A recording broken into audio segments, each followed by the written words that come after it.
pessoal! Estamos aqui em mais um episódio do podcast Mais Equilíbrio Podcast. Aqui nós fazemos a conexão entre saúde mental e trabalho. Estou aqui com o Fábio, meu marido.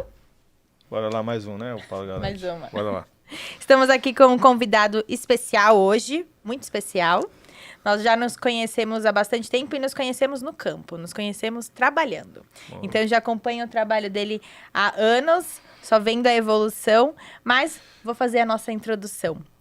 Hoje, nosso bate-papo é um convidado que tem uma trajetória sólida em grandes empresas como Vale, Coca-Cola, Nestlé, Santander, Cargill e Brasil Terminal Portuário. Marcelo é um especialista em segurança, qualidade e excelência operacional, convivência internacional na Argentina e na Líbia. Lean Six Sigma Green Belt, auditor de segurança, meio ambiente e qualidade, ele já liderou projetos de produtividade, cultura de segurança e certificações de sistemas integrados. Com atuação em diferentes setores da construção civil à área portuária, ele traz uma visão ampla e estratégica sobre gestão com foco em pessoas e processos. Prepara o café, aumenta o volume e vem com a gente. Vamos lá. Seja muito bem-vindo, Marcelo. Bom, gente, muito obrigado. Fábio, Paula, é um prazer estar aqui com vocês. Conseguir agendar, encaixar nossas agendas aqui. Bacana. Vamos bater um papo aí. Bora. Assunto que a gente gosta muito, né? É. Dá para ficar aqui uns 50 minutos, 2 horas aqui falando desse assunto. É super interessante. Vamos lá. Muito Bora bom, lá. muito obrigada pela sua presença, obrigada por ter encaixado na agenda, nessa agenda internacional, nacional, um espacinho. Mas antes de começar, a gente só queria agradecer nosso patrocinador, a Iavix Tecnologia em Saúde, que é uma plataforma que é feita para que você possa atender todos os requisitos da NR1, com uma parte humanizada, psicólogos em atendimento, fazendo toda a sua gestão dos fatores de risco psicossocial. Então, como todos sabem, a partir de 26 de maio, vocês estão, todas as empresas começarão a ter que estar programada para fazer a gestão dos fatores de riscos psicossociais. Então, para isso, a plataforma vem para facilitar, ajudar e principalmente para diminuir e mitigar os riscos psicossociais. Vamos lá, então, vamos dar início à nossa entrevista, nossa bate-papo aqui bem interessante. Já conheço o Marcelo faz tempo, ele já trabalhou em diversos lugares, mas sempre o bate-papo foi sempre muito rico, porque o Marcelo sempre teve uma visão não só da segurança do trabalho como a entrega de EPI, mas sempre teve aquela visão estratégica do negócio, sempre conseguiu entender o lado da empresa, mas também entendendo o lado do colaborador e fazer essa junção. Então, por isso é muito importante a sua contribuição aqui para nós. Quem está em casa nem sempre... Em casa, no trabalho, no carro, nem sempre conhece muito sobre segurança do trabalho e acha que segurança do trabalho é só aquilo. EPI, acidente e afastamento, né? É assim que as pessoas veem a segurança do trabalho. Então, nossa ideia aqui é para trazer para as pessoas, para elas entenderem o quanto, quando eles começam a tratar a área de SESMIT, de saúde e segurança do trabalho, de saúde mental, como uma parte estratégica da empresa, o quanto elas também começam a ter retorno, né? Então, eu vou começar com uma pergunta e daí a gente vai destrinchando a nossa conversa. Bacana demais. O quanto a liderança afeta nos resultados positivos ou negativos dos acidentes de trabalho e as doenças ocupacionais? Já comecei com uma bomba, vai. Perfeito. Você começou com um assunto bem polêmico, né? Mas assim, gente, eu acho que o líder, ele é o espelho do que a diretoria, do que a alta direção quer, né? Então, quando a gente fala de líder, a gente pode falar do líder de primeira, né? Que é o primeiro líder ali da mão de obra, como líder intermediário, a média chefia, né? Então, eu vou começar falando que o líder ele tem que ser o exemplo, né? Então, o walk the talk, né? É fazer o que realmente ele está dizendo, né? Isso é muito difícil. Parece básico, né, gente? Mas é muito difícil. Porque, normalmente, esse líder, ele tem metas muito mais produtivas, né? Então, ele volta muito pela parte de entrega, né, de produtividade dele e foca menos nas partes de suporte. Então, eu começaria a falar que um grande ponto dele é ser o exemplo, né? Ele tem que ser a liderança através do exemplo, né? Um outro ponto, né, que a gente fala que influencia ou não influencia é a questão de quanto que esse líder está engajado a envolver custos que não são custos de EPI, né, Sim. que a gente costuma falar, né? Ah, essa empresa aqui só me dá custos, eu só tenho que colocar EPI. Não, mas os custos em melhoria de equipamentos, proteções, também a questão do CAPEX ou do OPEX dele, colocando ali informações que façam melhoria contínua do processo. Então, muitas vezes o que a gente vê desse líder, né? Ele não tem uma linha falando em melhorias, automações, né? E hoje a gente está falando de indústrias 4.0, né? Então, pegando o gancho aí da NR1, né? Que está bem falado, mas a gente fala muito em questão de engajamento daquele líder. O quanto que aquele líder realmente está engajado. A pergunta que eu faço sempre é, ele está ali simplesmente para falar que a segurança é do técnico de segurança, a segurança é da área de segurança, ou ele ali está engajado, está comprometido na parte de aprender, na parte de falar para aquele colaborador que aquela parte de segurança é importante, ou ele deixa de lado? Isso fica uma reflexão, porque isso pode ser positivo ou negativo, né? Se você ver aquele líder engajado em segurança do trabalho, se você ver aquele líder com preocupações com o colaborador, aí você fala assim, não, sim, esse é um líder engajado. Então, isso influencia diretamente no acidente do trabalho ou não, tendo em vista que se ele não se envolver e falar, o técnico de segurança está vindo aqui para me atrapalhar, para me fiscalizar, o chato da segurança do trabalho, né? Então, isso é muito importante. Então, eu acredito muito que ele tem influência direta tanto na parte ocupacional como a parte de doença. E a doença a gente pode abrir os dois leques. A doença do trabalho voltada ao trabalho, mas como as que são da saúde mental do colaborador. Tendo em vista que o ambiente que ele forma, né, o ambiente que ele faz, influencia diretamente, sim, numa doença ocupacional do colaborador. Eu acho que o trabalho principal da área de segurança do trabalho é formar líderes. Líderes que realmente estejam engajados. Porque senão sempre vira aquela rixa, né? Do tipo, tá chegando a segurança do trabalho. Aí todo mundo faz porque a segurança do trabalho tá chegando, mas não porque entendeu a real necessidade daquilo. Então eu vejo que segurança do trabalho hoje, um dos maiores desafios dela é impactar a liderança, seja a liderança executiva, seja a liderança que está realmente ali na linha de produção. Então eu sinto que hoje o maior trabalho da segurança da área de saúde e segurança do trabalho é impactar essa liderança para que essa liderança consiga fluir. Porque quando ela vira e faz assim, tá chegando, ela mesma já é um exemplo de eu só faço quando a segurança do trabalho tá chegando. E cria uma questão até de cultura, né? Empresas que se preparam 30 dias porque vai ter uma auditoria externa. E a área de segurança do trabalho, mas eu coloco até a conta nos profissionais da área de segurança do trabalho como nós. Nós temos que inserir essa cultura, né? E não ser aquele técnico de segurança do trabalho, engenheiro de segurança do trabalho, que muitas das vezes eu vi pela frente, de a gente, tipo, não, cara, ó, quando chegar um perito da Justiça do Trabalho, aí a galera coloca o EPI, dá aquela banho de loja, não.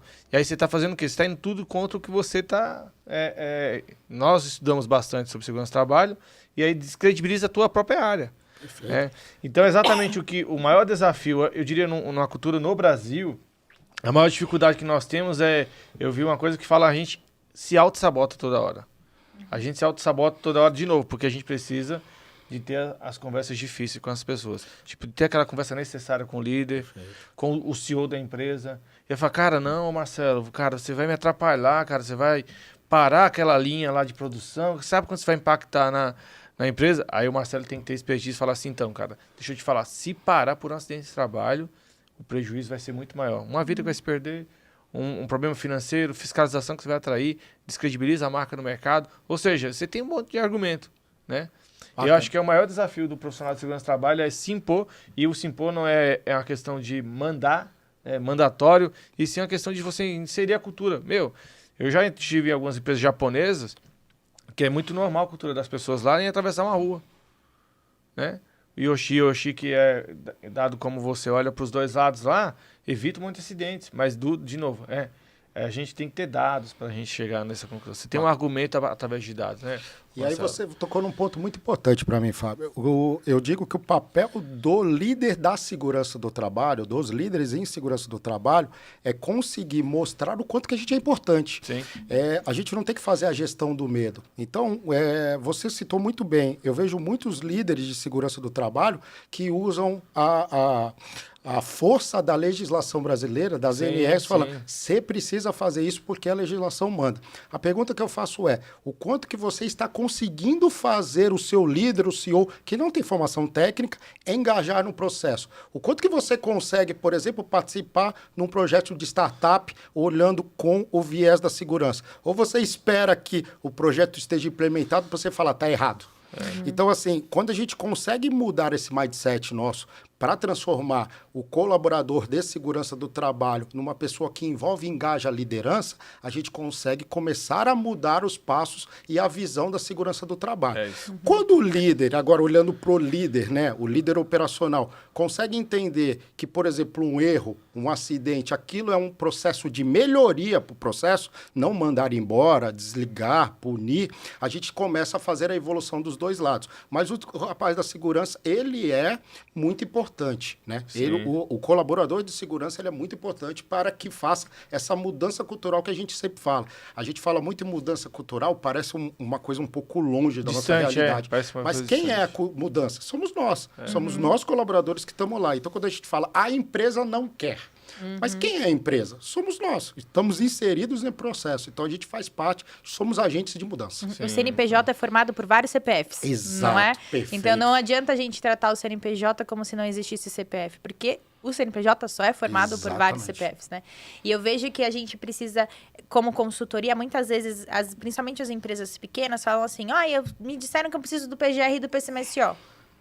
Mas não entende o que é este programa. Para que serve este programa? Qual é o intuito deste programa? Porque a norma regulamentadora, ela não veio para te dizer um monte de documento que você precisa fazer. Ela deu um monte de processos para você criar, para a gente mitigar, eliminar e controlar os riscos, né? Então, eu vejo que as pessoas ainda não... hoje, o nosso maior trabalho é realmente que todo mundo dentro do Brasil, assim como a gente começou a criar uma mente mais financeira, que a gente começou a ver no mundo agora, principalmente no Instagram, que a gente sabe, o pessoal começou a criar uma cultura financeira maior, é trazer essa cultura de saúde e segurança do trabalho, para as pessoas realmente entenderem que não é um custo, ele é um investimento. E por quê? O que tem por detrás das normas regulamentadoras? As normas regulamentadoras não foram escritas só para te dar mais uma regra para você fazer, elas foram escritas baseadas em dados que começaram a ser apresentados, como que a gente começa a agir para diminuir os níveis os números de acidentes de trabalho, de doenças ocupacionais. Então, quando começarem a entender que a saúde e segurança do trabalho, ela é uma gestão, as normas regulamentadoras são uma gestão, eu acho que a gente começa a mudar um pouco a mentalidade das pessoas dentro da empresa, né, como um todo. Concordo bastante com isso. Realmente, isso passa pelo papel do agente de mudança, que é a pessoa de segurança. Então, quando a gente fala muito disso, Paula, eu digo que a gente acaba sendo a pessoa, né, as consultorias, né, mas muitas vezes o próprio colaborador que está ali na segurança, ele fala que não, a gente precisa desse documento, senão a gente vai ser multado. Ou então vai vir a fiscalização aqui, ou vai vir um cliente nos avaliar. Então, ele não consegue mostrar isso que você acabou de falar na prática. Quando você não consegue mostrar, muitas vezes a gente está com empresários, pequenos empresários, né? Se a gente falar principalmente nas pequenas empresas, que não conseguem ter essa visão. Então, cabe sim, nós, líderes de segurança, saúde, conseguir mostrar o quanto que aquilo é importante. Não é mais um documento para enfiar na gaveta e quando tiver. E daqui a 12 meses visitar, né? Exatamente. Porque, é um documento vivo, né? Na verdade, desde a época de PPRA, de novo, essa conta é dos profissionais da área de segurança do trabalho. Onde um documento, você coloca ele, daqui a 12 meses você vai visitar ele. Bacana. Porque você está muito preocupado em receio de receber um auditor fiscal, ou o meu cliente que pede uma documentação para mobilizar um funcionário dentro de uma indústria. Então, o profissional da área de segurança do trabalho cabe muito mais a ele, porque é exatamente isso, foi uma coisa muito distante. Nós temos que implantar a cultura de segurança do trabalho aqui, mas você não sabe nem vender o teu produto, perfeito, na verdade, que era segurança do trabalho. Cara, não é por conta de uma legislação. Existe uma legislação, você está dentro das 4 linhas. Mas isso te traz um retorno financeiro. Eu sempre falei, cara, a área de segurança do trabalho tem uma dificuldade gigante de demonstrar que ela não é custo, e sim um investimento.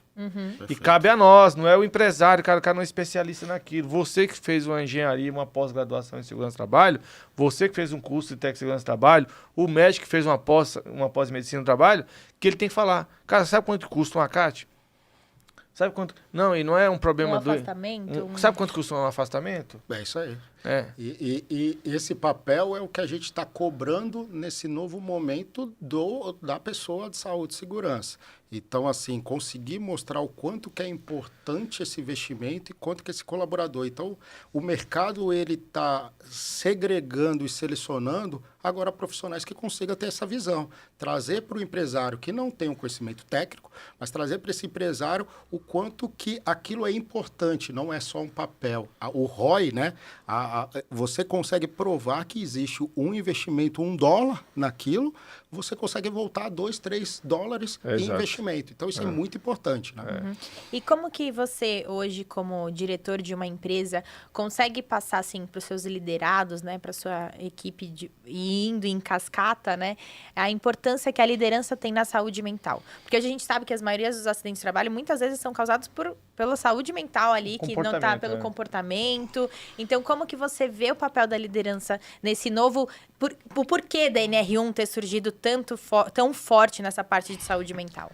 Pô, super interessante essa pergunta. Na verdade, eu vou começar falando que os líderes, eles têm algumas características importantes que influenciam na doença ocupacional, como acidente, mas influencia em várias outras partes, né?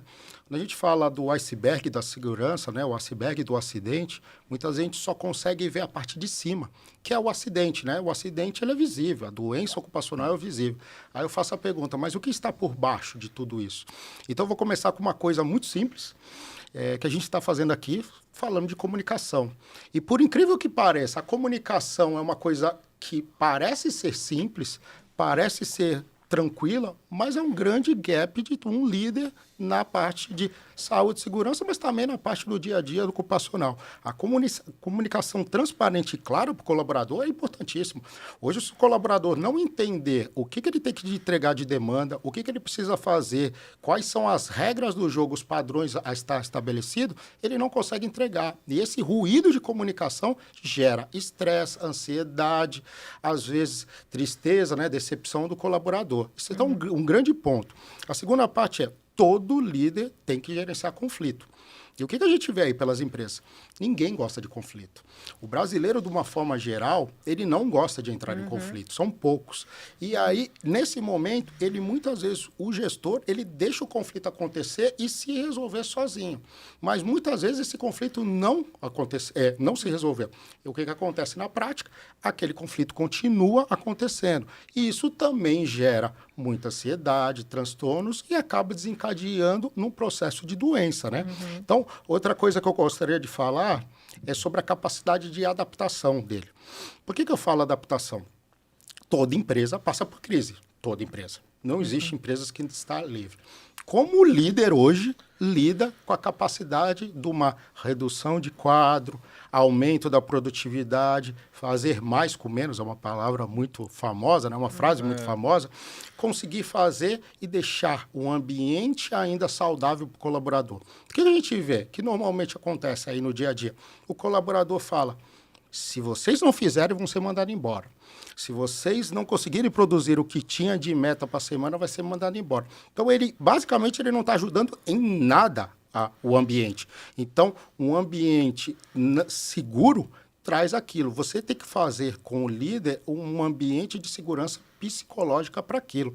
E um ambiente de psicológico não é rodinha de conversa, não, gente. Um bate-papo ali. Não é tobogã. Não é tobogã. É o engajamento, é a famosa escuta ativa. Palavra aí muito falada, mas é verdade. Pouco exercida. Exato. Ele tem que abrir o coração para escutar o que está acontecendo. Uma vez ele abrindo, ele cria esse ambiente, essa atmosfera. Então, para mim, isso são características importantes que afetam diretamente a saúde do colaborador. Não, perfeito, muito bem colocado. Eu vejo que a gente tem que colocar, às vezes até um erro na hora de escolher a liderança, porque a gente também não prepara essa liderança, né? Então, o Marcelo se dá muito bem nisso, coloca ele para supervisor, mas você ainda não viu como ele lidar com os conflitos, você não sabe como ele consegue fazer essa gestão. Então, você também saber colocar, ou então, ele tem potencial, vamos treiná-lo, também faz parte do processo, né? Porque também a gente às vezes coloca o líder ali no fogo e também não ensinou ele esse processo, né? E até uma parte que você colocou, eu sempre falo muito sobre a comunicação, porque as pessoas estão achando que a NR1 vem para falar para você que você tem que colocar um tobogã, uma sinuca, e na verdade, às vezes, seu problema é numa ruptura de comunicação, numa falta de empatia. Então, assim, como que a gente pode trazer essa realidade? A realidade mesmo, a gente não está falando de Google, que graças a Deus tem um potencial para te colocar num tobogã, que tem competência, mas não é a realidade de todas as empresas, tá? Então, dentro da sua realidade, o que você consegue trazer de melhoria para o seu colaborador? Eu falo isso até porque, por exemplo, assim, às vezes a gente fala assim pro colaborador, assina aqui essa ordem de serviço. Aí ele vai lá, assina, ele nem sabe o que está dizendo aquela ordem de serviço. Lá ele está dizendo quais são as nossas atividades, quais são os EPIs, quais são os riscos que você está exposto. E você não sabe nem ler uma ordem de serviço para o seu colaborador. Porque literalmente virou um documento que você só faz assim, assina, porque se o jurídico um dia precisar, eu vou ter aquele para ordem de serviço. Então, assim, você entende que a falha de comunicação vai desde o contrato, vai desde uma hora que você está fazendo a vaga. Porque eu estou fazendo a vaga, eu falo, a vaga é isso.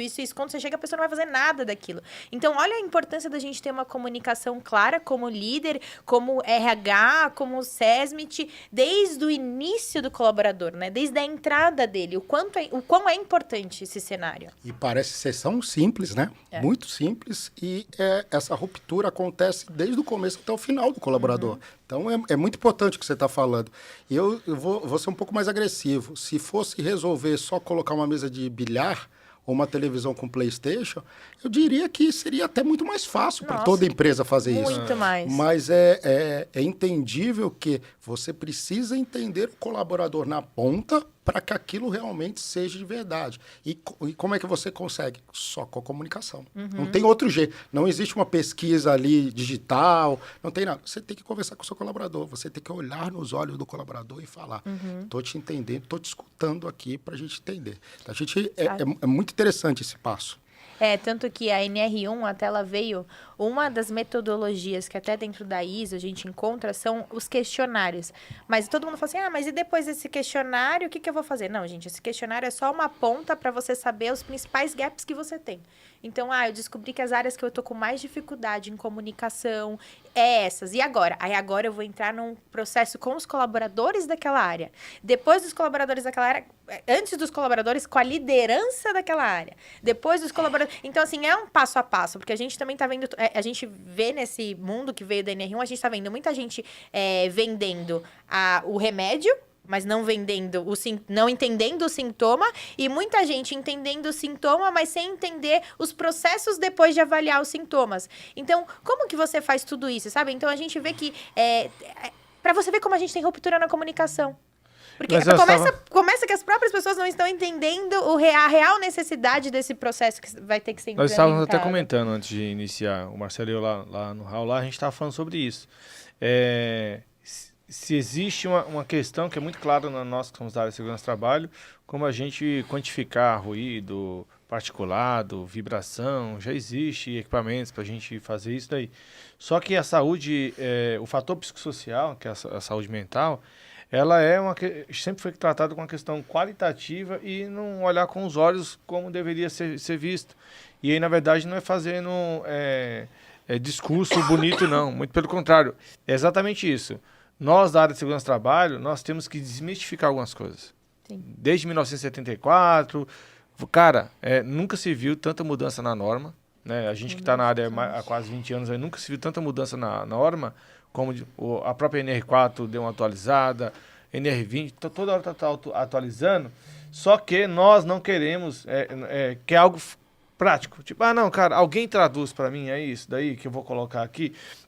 E aí, de novo, é onde a gente não consegue vender, quando eu falo assim, de enfatizar a importância de você profissional. Você não está aqui porque tem um SESMIT para dimensionar e precisa da quantidade de 8 técnicos de segurança, 2 engenheiros, um médico de trabalho.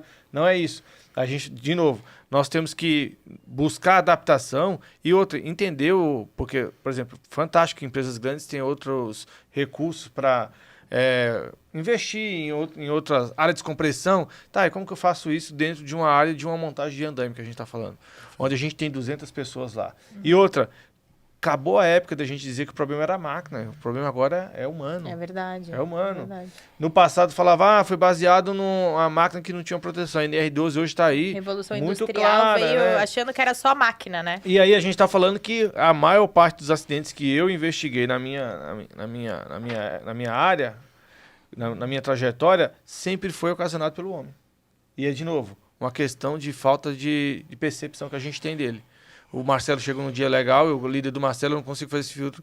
Não, o Marcelo não tá legal hoje, que ele não é todo dia desse jeito. Marcelo, vem aqui. O que aconteceu, cara? Eu acabei de mandar mensagem antes de entrar na gravação para um amigo meu lá numa siderúrgica em Minas Gerais. Ele falou que tá com a mãe dele internada na UTI, que teve um acidente vascular cerebral. É óbvio que esse cara não consegue trabalhar. Hoje não consegue trabalhar. Como que eu vou colocar esse cara para estar na frente de um forno? Como que eu vou colocar esse cara para subir um andaime? Então, essa falta de empatia nossa da área de segurança do trabalho, ele vira um DDS automático, faz uma roda, vamos falar de DDS aqui, ó. Se acontecer um acidente, tal. Quando acabou, segue todo mundo. Não, Mas na primeira vez que o cara fala, cara, eu tô com um problema sério em casa, fala, se vira, aqui você tem que trabalhar e não entende a realidade. É lógico que a gente não tá falando também pra virar um oba-oba, né? A gente tem que ter a responsabilidade também do colaborador. Mas a gente entender o momento que ele tá passando, isso faz tanta diferença que depois ele volta ainda produzindo ainda mais. E aí, de novo, isso torna que você é um profissional da área de segurança do trabalho, que você não só tem uma visão quadrangular do negócio. Você consegue ter a ampla visão e os caras vão começar a respeitar o Marcelo, o Fábio, a Paula, não pelo título que eles têm, mas, cara, esse cara consegue me ouvir. Sim. Cara, por que você não usa o protetor auricular? Você já perguntou se o cara não conseguiu se adaptar? Vamos procurar um outro protetor auricular? Ah, cara, e essa luva tua de tato aí? Não, cara, você quer que o cara aperte um parafuso com a luva de raspa? Não vai dar certo esse negócio. Né? Então, eu acho que a empatia da área de segurança do trabalho, principalmente agora com essa sensibilidade de saúde mental, a gente tem uma onda... Na verdade, foi pós-pandemia, né? Isso aí já está acontecendo há muito tempo. A gente viu uns dados da OAB que desde 98 veio um problema gigante de saúde mental para os advogados. E aí, de novo, a gente tem que dizer essa sensibilidade, essa empatia do profissional da área de segurança do trabalho. Sim. Sempre aconteceu, a gente não conseguia era ler, né? Exato. Ou tratava de outro jeito e com outros recursos quando tinha alguém levantando a mãozinha falando, estou precisando de ajuda, né? Bacana. Muito bom. E agora vou para a terceira pergunta, mas ao longo da sua carreira agora, a gente sabe que você tem uma carreira extensa aí dentro da saúde e segurança do trabalho, eu queria saber quais são os resultados que você já teve, tanto qualitativos, financeiros, que você já trouxe para a empresa e desde que você está nessa gestão. Então, como é que foram as suas gestões? Quais foram os resultados que você trouxe? Que você... Assim, estratégias mesmo que você teve. Bacana. Toda empresa que eu trabalhei, né, a gente não tem como fugir das taxas reativas, taxas com afastamento e sem afastamento. Isso são taxas mundiais e são medidas quase todas as empresas, inclusive as multinacionais, por essa referência. Eu defino como objetivo uma empresa com acidentes com afastamento até 1, taxa de 1, e sem afastamento até 0,30. Por que essas duas taxas? Porque são referências mundiais com acidentes saudáveis. Mas não adianta eu olhar só o final sem olhar o meio. Então, no meio do caminho, você acabou citando um ponto importante que eu normalmente falo se eu tenho 4 filhos e um deles está com dor de barriga, eu não consigo dar remédio de dor de barriga para os 4. Eu preciso entender os programas, entender o que encaixa em cada um. O que eu vejo muito são empresas vendendo soluções de prateleiras para todos os acidentes. Então, eu vou dar um caso muito engraçado que aconteceu comigo, que normalmente em empresas que trabalham braçais, ela tem a dorsalgia, a doenças osteomoleculares maiores. Até aí tudo bem. E o que eu vi na empresa que eu entrei? Que existia programas de ginástica laboral, de descompressão, tudo. Quando eu fui fazer a primeira análise crítica daquilo, não era o que afetava mais o colaborador, por incrível que pareça. Então, a gente tinha outros acidentes, outros CIDs que eram maiores. E aí a pergunta que eu fiz por que a gente está fazendo isso? Foi uma ação do passado que começou a reduzir ou realmente a gente atacou com programas de prateleira? E a resposta foi programas de prateleira. Então, isso é muito interessante, porque o que eu vejo, e aí a gente vem falando, né? Esse podcast a gente está acabando falando muito sobre o profissional de segurança, porque ele é importante. Ele é o que faz a análise de dados. Então, hoje, o mercado não aceita mais o colaborador que vai lá fiscalizar só a EPI. Não dizer que fiscalizar a EPI não seja importante, mas ele precisa ter uma análise crítica muito importante do processo. Então, o que a gente acaba vendo? Que a gente precisa olhar a empresa, entender quais são as dores dela, apesar de muitas dores ser iguais em todas as empresas, mas atacar nesses processos. Então, por exemplo, nessa última empresa, até por questões lógicas, a gente tinha muitos acidentes de mãos e dedos. E o que a gente percebeu? que o problema não era que ele não estava usando EPI. O problema é que a condição dada para ele colocava a mão dele em risco. Então, eu podia trocar N vezes as luvas, com luvas mais caras, com aumento significativo de proteção para os dedos, mas o que acontecia? Acabava acontecendo ainda ocorrências, com acidentes ou quase acidentes. Então, o que a gente viu? Vamos mudar o jeito de trabalhar.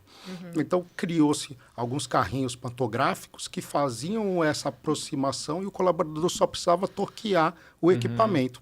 A gente reduziu drasticamente. Os acidentes com esse grupo, que era o maior de nós, então a gente estava atacando ginástica laboral, mas o meu problema era acidentes com mãos, aquilo reduziu em 45%. Então, o que eu venho falar? Não existe uma fórmula milagrosa. Existe o quê? A análise crítica dos colaboradores da saúde e segurança voltadas para aquilo. E muito nessa ligação com o gestor. O gestor ele vai entender, um líder, um CEO, uma alta direção, quando você mostrar números. Nosso problema está aqui.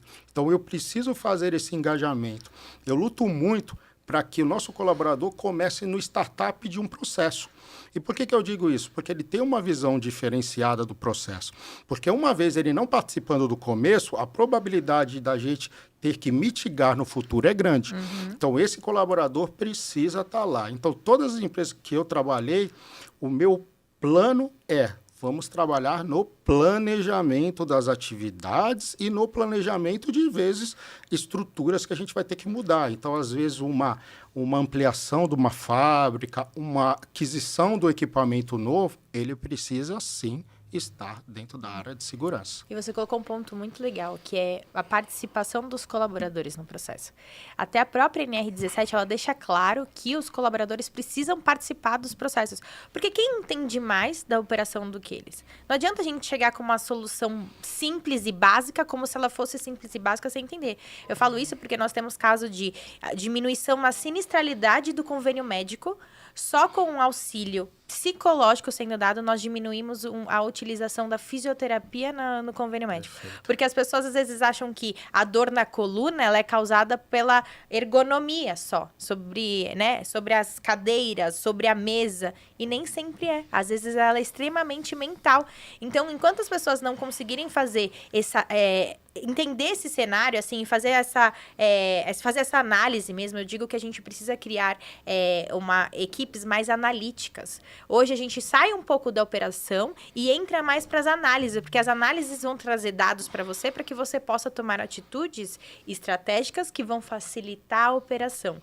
Então, assim, o quão é importante a gente sair dessa revolução industrial, onde a gente só está ali na operação, e enxergar o macro, né? Enxergar o todo para tomar aquelas atitudes corretas. Então, dentro da NR1, eu tenho falado muito sobre isso, porque um monte de gente liga pra gente e fala assim: mas por que eu vou contratar vocês se a psicóloga já me vendeu aqui 3 palestras? Aí eu falo: porque não é sobre palestras. É muito simples. Às vezes, ele até fala assim: amor, você tem que falar com menos. Eu falo: é porque não é... Eu fico pensando que eu falo assim: gente, é porque você tem que entender realmente a causa raiz. Não adianta você vir me falar que eu vou te vender palestra. Pô, pra mim, eu amo dar palestra. Eu podia muito bem sair agora e falar: gente, estou vendendo palestra sobre Janeiro Branco, Setembro Amarelo. Eu amo fazer isso. Mas não é sobre o que eu amo fazer. É sobre o que a gente precisa realmente fazer. Então, assim, a gente entender essa realidade, essa nova realidade que está chegando, as gerações que estão chegando, enquanto a gente não entender isso, a gente vai sempre bater na tecla de, como você falou, produtos de prateleira. A gente vai ser um eterno vendedor de produtos de prateleira. E é o que eu falo: se você não consegue metrificar, medir o que está sendo feito, cara, por que se faz uma CIPAT? Para que serve a CIPAT? E aí fala: não, cara, porque a gente sempre fez e vai ter que continuar fazendo aqui. Uma ginástica laboral não é bom para a empresa? Mas por que se faz? O que é? Será que a gente pode continuar com um diálogo de segurança sobre ergonomia e focar num problema que nós estamos agora com acidente de mãos aqui? Por isso que acabam achando a gente um custo. Porque a gente cria produtos para fazer, mas e qual é a efetividade? Quais são os resultados que eu trago com isso? Então, enquanto a gente não souber apresentar os resultados, a gente sempre vai ser visto como um custo.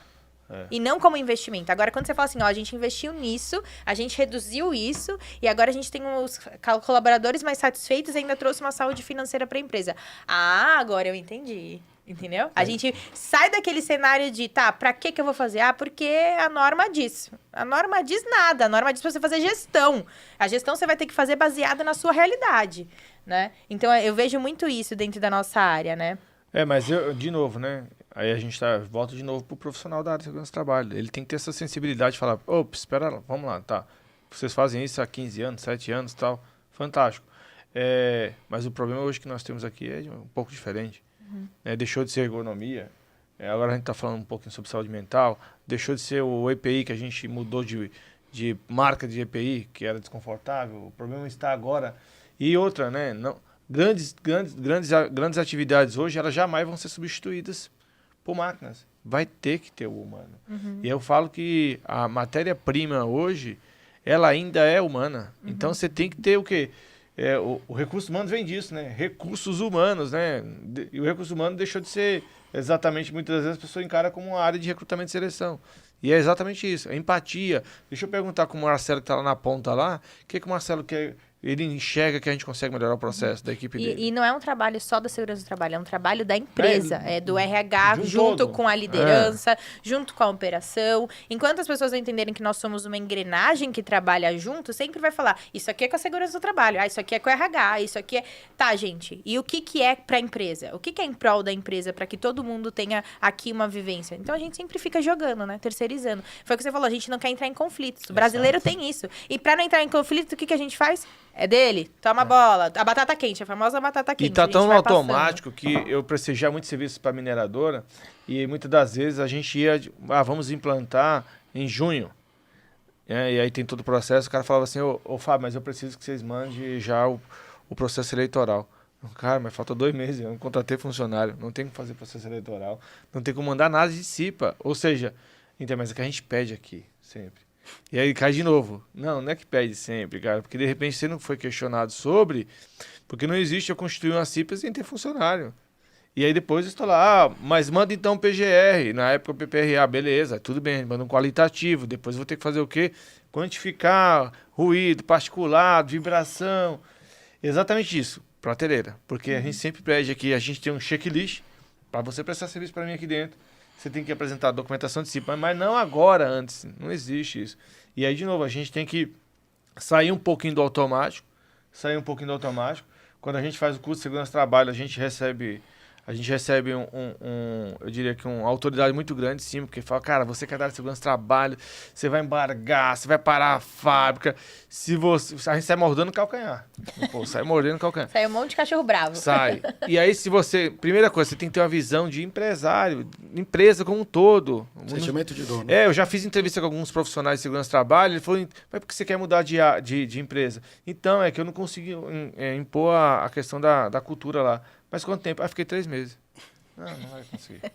Você não vai conseguir. É um trabalho a longo prazo, né? A gente tem que ser persistente naquilo, trazer dados, porque o CEO da empresa, os acionistas, ele quer através de dados. Isso aqui vai impactar financeiramente nisso.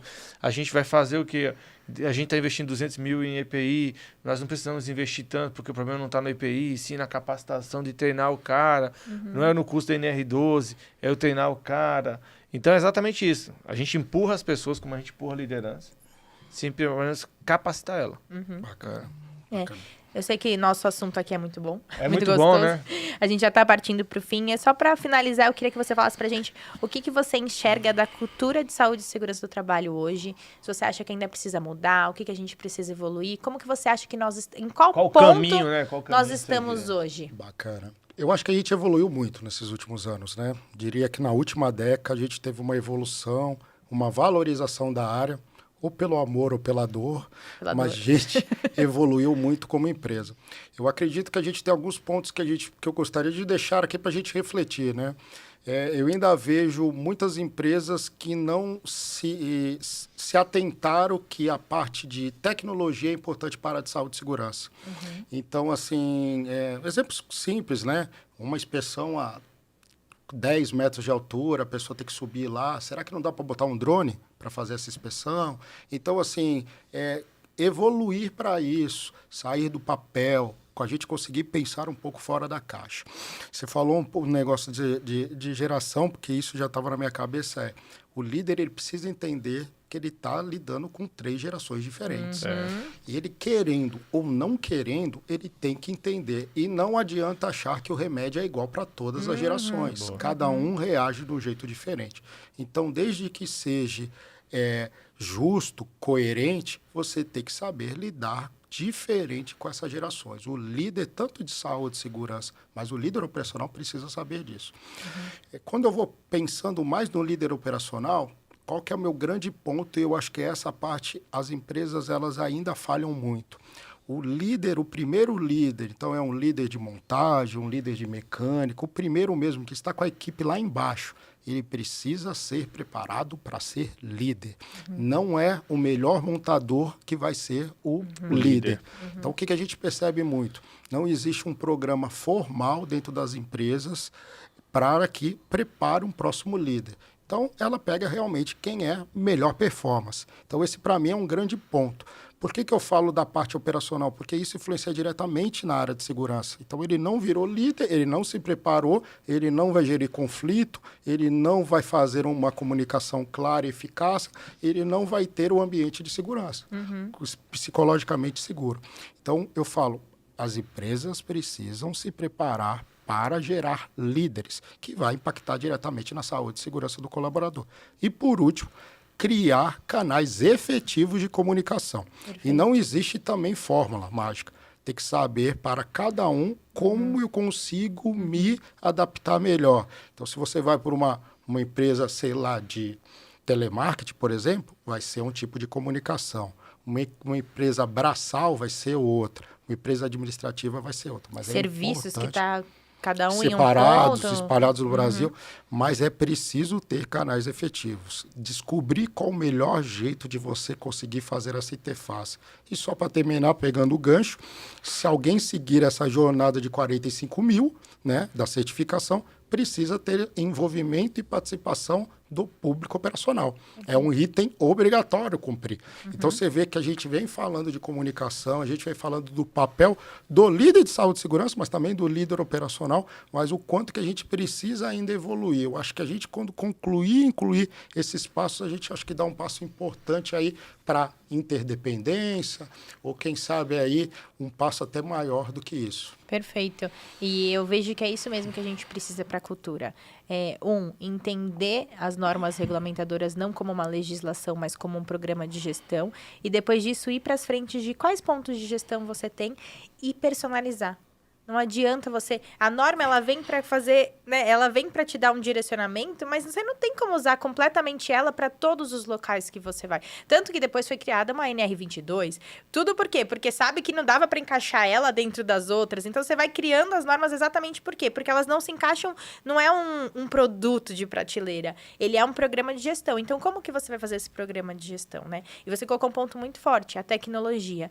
Hoje, a gente vai ter mais para frente, a gente vai ter 2 frentes. Aqueles que vão estar adaptados à tecnologia e aqueles que vão ter um desenvolvimento de relacionamento muito bom. Vai ser as principais frentes. Quem vai ter sucesso profissional daqui para frente? Tecnologia e quem ainda tem as habilidades comportamentais e emocionais muito bem definidas. Esses vão ser os principais profissionais. Então, quando a gente entender que eles dois se encaixam, a gente vai ter aí um aumento de produtividade muito bom e uma melhoria na qualidade de vida. E não é nem substituir. Não é nem substituir a mão de obra, e sim capacitar ela. Você deu um exemplo muito bom do drone. Do jeito que hoje um drone consegue fazer uma inspeção, o drone também consegue fazer uma limpeza de fachada agora já. Que a gente tinha um pessoal que desce de rapel fazendo limpeza de fachada dos arranha-céus de São Paulo. Consegue usar um drone hoje. E eu não estou falando que vai acabar o serviço do alpinista, do pessoal que desce no rapel. Não, vou capacitar esse cara agora. Ele vai ficar menos exposto ao risco, porque ele vai estar lá... Ele não vai estar lá pendurado às 8 horas do dia. Ele vai ter um serviço muito eficaz. A qualidade de vida, o fator psicossocial desse cara. Ou seja, eu preciso de falar assim, não, Marcelo, você vai ser substituído, tá? Não, que substituído, cara. Vou te capacitar para isso. E você sabia, Marcelo, que você vai ter um upgrade agora de qualidade de vida, de tecnologia. A gente se rendeu ao WhatsApp. Quem diria que o WhatsApp existia, Não, o Waze existia? E a gente ainda colocou aquele ponto, lembra? Você ganha 40% de insalubridade, uau! Você sabe que você está doando uma parte da sua vida para a empresa. Então, assim, enquanto também não entender isso, você vai falar assim, não, eu vou começar a te preparar para que você tenha menos riscos, porque isso vai aumentar a sua qualidade de vida, a sua perspectiva de vida. Mas eu vejo com bons olhos, viu? Mas você falou exatamente essas últimas décadas, a gente, ou no amor, ou na dor, a gente vem evoluindo na área de segurança do trabalho exatamente sobre isso. Ficha de EPI. Cara, quem trabalha com serviços um pouco pulverizado, a gente tem empresas aí que a gente atende 22 mil vidas, 11 mil vidas. Cara, como é que você consolida todas essas fichas de EPI? Cara, tem tecnologia hoje. O que a tecnologia faz? Você pega a assinatura do funcionário via biometria, né? O RH pode estar matriz em São Paulo, em Brasília, em qualquer lugar, está consolidada lá.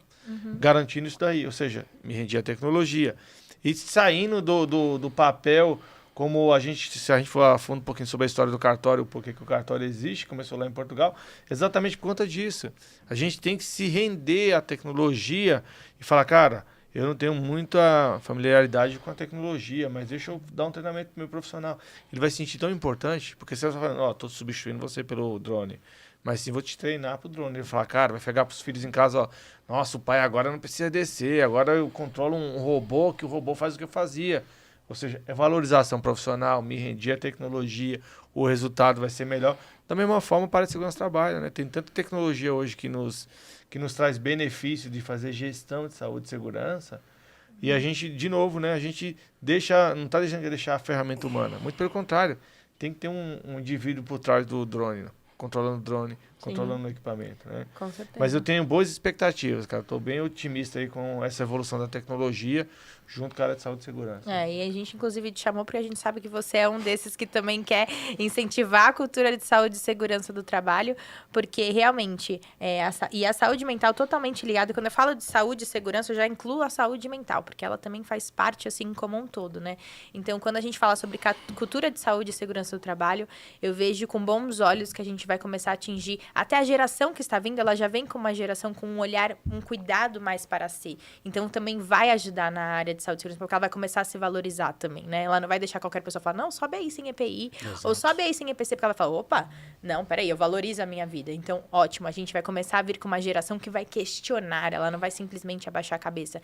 Então, você tem que estar ali pronto para lidar com ela e pronto principalmente para quê? Para entender que agora as pessoas estão começando a valorizar a vida. A pandemia veio para a gente começar a valorizar a vida também, né? Muito bom. Mas é isso. Muito obrigada pela sua presença. Vou passar agora a fala para você apresentar sobre a sua consultoria e tudo aquilo que você faz. Bacana. Obrigado aí, Fábio e Paula, para a oportunidade que está aqui.